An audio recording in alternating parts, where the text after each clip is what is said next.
আসসালামু আলাইকুম। আজ একটু অন্যরকম ভিডিও।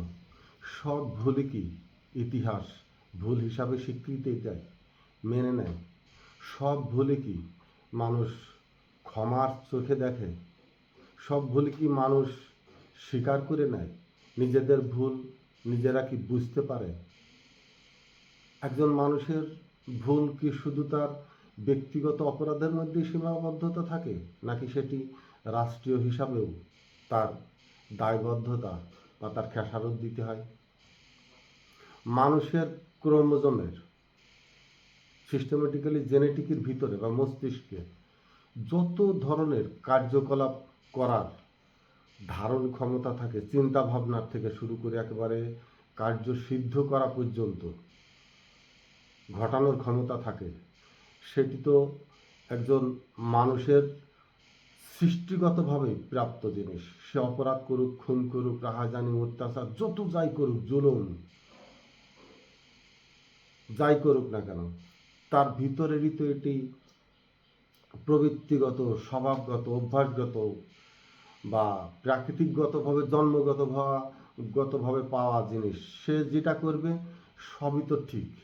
তাহলে একজন মানুষের কর্ম কেন ভুল হবে? একদল মানুষ তো বলেই মানুষ যা করে বা কর্তৃত্বের ভিতরে থাকে সেটাই সঠিক, কিন্তু আর একদল মানুষ মানুষের কৃত কর্মকে নিয়ে ভুল প্রমাণ করে সেটাকে বিচারালয় বানিয়েছেন, বিচার আদালত করে তাকে মৃত্যুদণ্ড দিচ্ছেন, সাজা দিচ্ছেন। তো কেউ ভুলকে ভুল হিসাবে মানছেনই না, সঠিক বলে চালিয়ে দিচ্ছেন, সঠিক বলে দৃঢ়মান থাকছেন এবং তার সঠিকতাকে প্রমাণের জন্য সর্বোচ্চ শক্তি নিয়োগ করে যাচ্ছেন। এবং সে শুধু একা নয়, তার ভুলকে স্বীকৃতি দিতে বা ভুলকে সঠিক বলে প্রমাণ করতে হাজার লক্ষ কোটি মানুষ তার পিছনে গিয়ে দাঁড়াচ্ছে। আবার সে যে ভুল করেছে সেই ভুলকে ভুল হিসাবে প্রমাণ করতে তার বিরুদ্ধেও হাজার লক্ষ কোটি মানুষ দাঁড়িয়ে যাচ্ছে।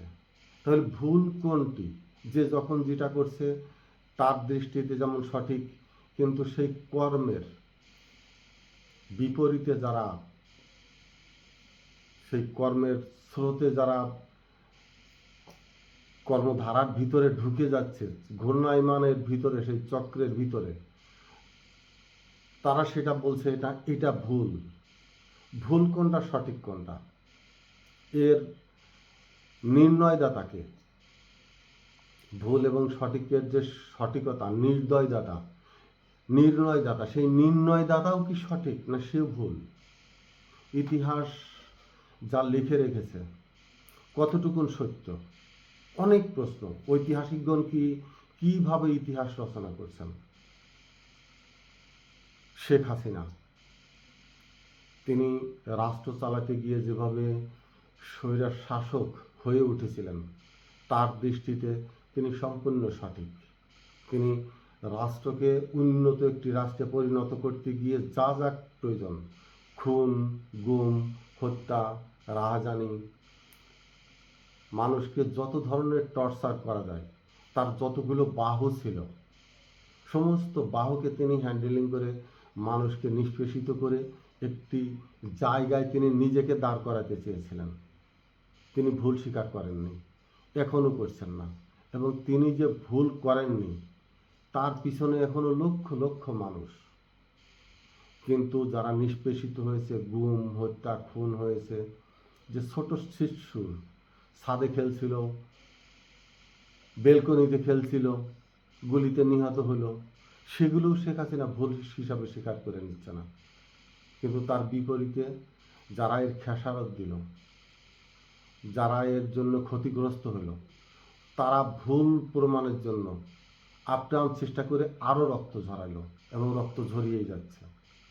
এই যে ভুল এবং সঠিকের প্রতিযোগিতা, এটি মানুষকে কত রকম বিভাজনে তৈরি করছে, পারিবারিক থেকে শুরু করে সামাজিক, রাষ্ট্রীয়ভাবে, তার থেকে দলীয়ভাবে, দলের থেকে দেশান্তরে ছড়িয়ে পড়ছে। সেই ভুলের পক্ষে কোন কোন দেশ, কোন কোন বিশ্ব নেতা, সেই সঠিক প্রমাণের জন্য কোন কোন দেশ, কোন কোন বিশ্ব নেতা। তুচ্ছ একজন ব্যক্তি মানুষের ভুল থেকে শুরু করে এর খেসারত একটি রাষ্ট্র দিচ্ছে, একটি পুরো জাতি গোষ্ঠীকে এই ভুলের দ্বার প্রান্তে এনে এমন একটি বিপজ্জনক জায়গায় দাঁড় করিয়ে দিয়েছে যে ভুলের সঠিক যে আবিধানিক অর্থ কী, সঠিকের আবিধানিক অর্থ কী, দেখা যাবে আবিধানিক অর্থগুলোও ভুল ছিল অথবা আবিধানিক অর্থগুলোও সঠিক ছিল। শেখ হাসিনা অনুতপ্ত নয়, তিনি রাষ্ট্রপ্রধান ছিলেন, তিনি কাউকে গুলি করেননি, কিন্তু আমি মর্মাহত হই সেইখানে দাঁড়িয়ে যেখানে সরাসরি ফিল্ডে যারা অস্ত্র চালিয়েছিল, গুলি করেছিল। শেখ হাসিনা 2:35 বাংলাদেশ থেকে ফ্লাই করছিলেন, তারপরেও সন্ধ্যা নাগাদ উত্তরায়, যাত্রাবাড়িতে, সাভারে শেখ হাসিনা তখন দেশে ছিল না, কিন্তু মাঠে পুলিশের সাথে স্বেচ্ছাসেবক লীগ, যুবলীগ, যারা সেদিন নির্মমভাবে গুলি চালিয়ে এই অসহায় পথচারী সাধারণ ছাত্র যারা দেখতে গিয়েছিল, যারা বারবার বলেছে আমরা শুধু দেখতে আসছি, কৌতূহলবশত, অজ্ঞাতবশত যারা রাস্তায় বাজার করতে গিয়েছিল, সবজি বিক্রেতা, রিক্সা চালক, তাদেরকে যারা গুলি করল, তারা কোথায় কেমন আছে? তারা কি ভুল স্বীকার করে?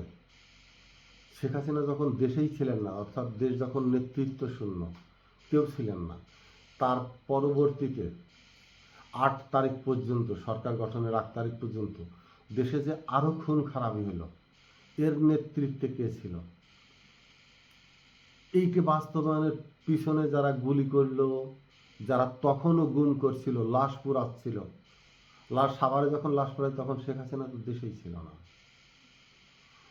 আমি সেই তৃণমূলের কথা বলছি, যারা স্বৈরাশাসক হয়ে উঠবার থেকে, তার থেকেও নিজের একজন ব্যক্তি স্বৈরাশাসক হয়ে উঠেছিল, যাদের হাতে অস্ত্র ছিল, গুলি ছিল, যারা সরাসরি গুলি করে একজন মানুষকে হত্যা করেছে, তারা কে কোথায় আছে? তারা কি সবাই নিহত হয়ে গেছে? তারা কি পরে বিপ্লবীদের হাতে, সাধারণ মানুষের হাতে, থানা লুটের সময় যাত্রাবাড়িতে বা সিরাজগঞ্জ এলাকা দিয়ে যেসব থানা লুট হয়েছে, যেসব পুলিশদেরকে হত্যা করেছে, সব পুলিশই কি গুলি করেছিল? ট্রাফিকের অনেক পুলিশ যাদের হাতে অস্ত্রই ছিল না, তারাও তো অত্যাচারের শিকার হয়েছে, শুধু তারা পুলিশ বলে। যাদের হাতে অস্ত্র ছিল, পরবর্তীতে রাতের অন্ধকারে তারা অস্ত্র পোশাক ফেলে যে কোনো মানুষের, সাধারণ মানুষের গায়ের জামা, কারোর লুঙ্গি, যেভাবেই হোক আত্মগোপনে সরে চলে গিয়েছিলেন যারা, তারা এখন কোথায় আছে? কতজন পুলিশ মারা গেল ওই অভ্যুত্থানের থেকে শুরু করে শেষ পর্যন্ত, তাদেরকে মৃত্যু পরবর্তী বিচারের আওতায় আনার সুযোগ আছে? যারা এখনো মরেনি, জীবিত আছে, অথবা পার্শ্ববর্তী দেশে পালিয়ে গেছে, অথবা দেশেই ছদ্মবেশে আছে, তাদের লিস্ট জাতির সামনে এনে পুলিশের কোন কোন থানায় কারা ডিউটিরত অবস্থায় ছিল, তাদেরকে পরবর্তীতে পাওয়া যায়নি, সেই সব লিস্ট কি জাতির সামনে উন্মোচন করা হয়েছে? জাতিকে দেখতে দেওয়া হয়েছে?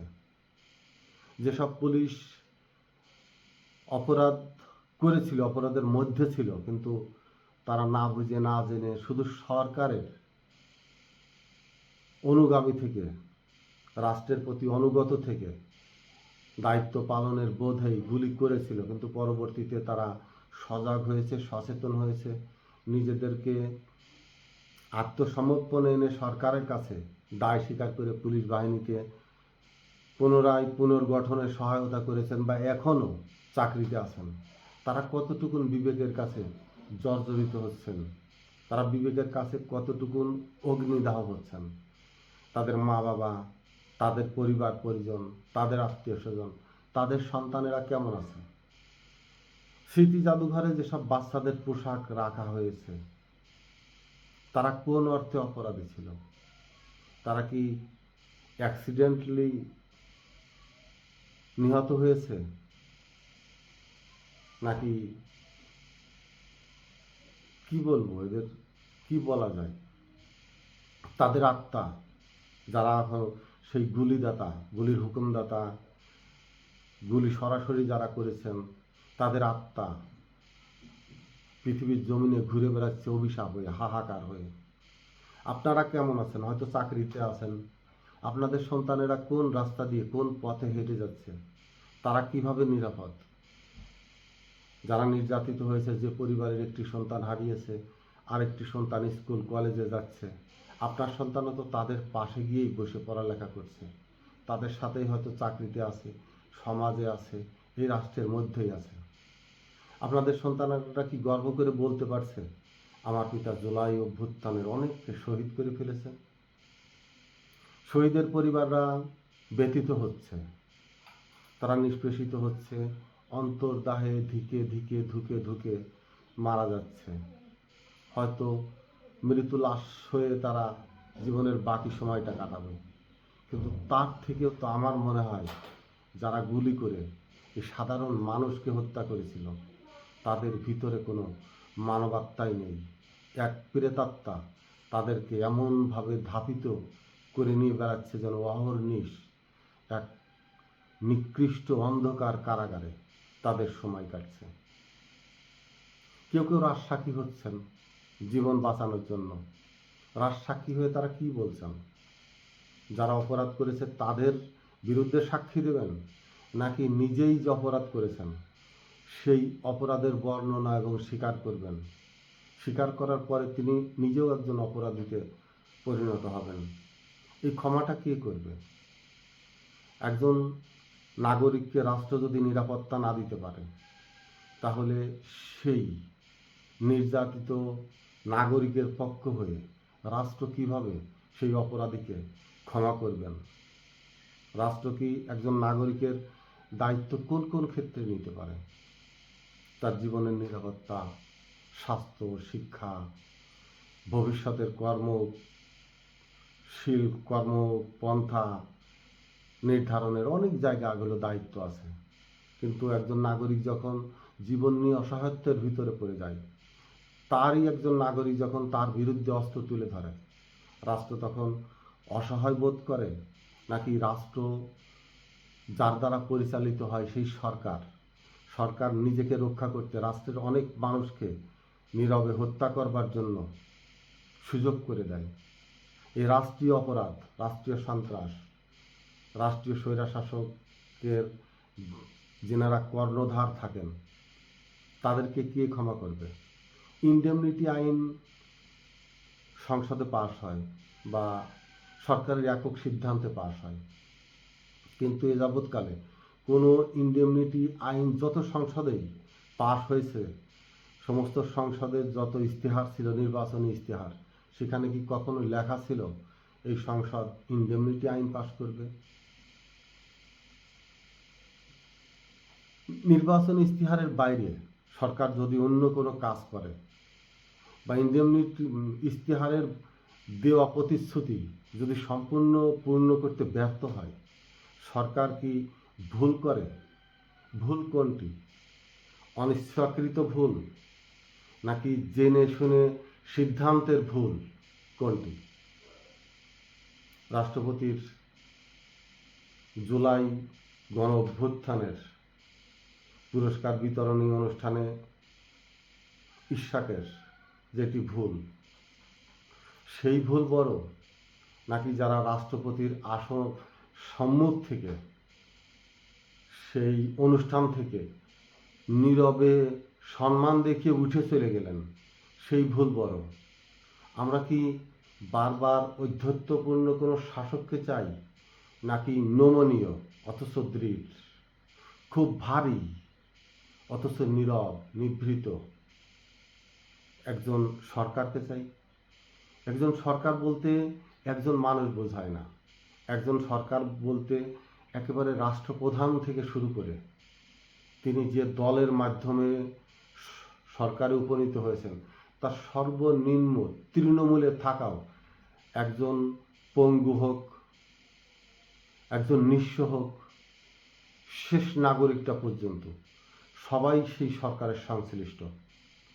একজন পঙ্গু হোক, একজন পথচারী নাগরিক হন, একজন নিঃস্ব ভিখারি নাগরিক হন, যিনি সরকারি ভূমিতে বাস করছেন তেমন নাগরিক হন, তিনিও যদি ওই সরকারের কর্মী হয়ে থাকেন, ওই সরকারের আদর্শের মানুষ হয়ে থাকেন, তিনিও যদি ওই সরকারকে সরকার গঠনে, ওই রাজনৈতিক দলকে সরকার গঠনে সহায়তা করে থাকেন, তিনিও সরকারের পার্ট, তার একটি ভুলও সরকারের ভুল হিসাবে বিবেচিত হবে না কেন? শুধু রাষ্ট্রপ্রধান যেটি বলবে, যেটি করবে সেটি যেমন চূড়ান্ত নয়। আমরা যদি ক্ষমতার বিকেন্দ্রীকরণ চাই, সরকারের ক্ষমতা যার যার জায়গা থেকে প্রয়োগ করবে সেটা চাই, তাহলে যার যার জায়গা থেকে যে অপরাধ সংগঠিত হবে সেটার জন্য এককভাবে একজন সরকার প্রধানের ঘাড়ে গিয়ে কেন বর্তাবে? এর জবাবদিহিতা কি থাকা উচিত নয়, বা থাকা ঠিক নয়, বা আছে কি না? এটা জনগণের সামনে অনেক পরিষ্কারের অনেক জায়গা আছে, অনেক প্রশ্নও রয়ে গেছে। আমি এর পরে ব্যাখ্যা করব তারেক রহমানের কোন কোন ভুলের জন্য পুরা দেশকে আবার কাটতে হবে। ভুল কোনটি সঠিকভাবে নির্ণয় করবার জন্য যে জাজমেন্ট, যে সংবিধান, যে বিচারালয়, সেই বিচারালয় নিয়েও তো অনেক প্রশ্ন থেকেই যাচ্ছে। বিচারালয় কি আসলেই বিচারের সিস্টেমেটিক্যালি চলে, নাকি কারো ইশারায়? ইশারায় যদি না চলে, সরকার গঠনের পরপরই বিচারালয়কে তাদের মতো করে তাদের মানুষদেরকে দিয়ে কেন ঢালাও করে সাজানো হয়, পিছনের থেকে সরাই দেওয়া হয়?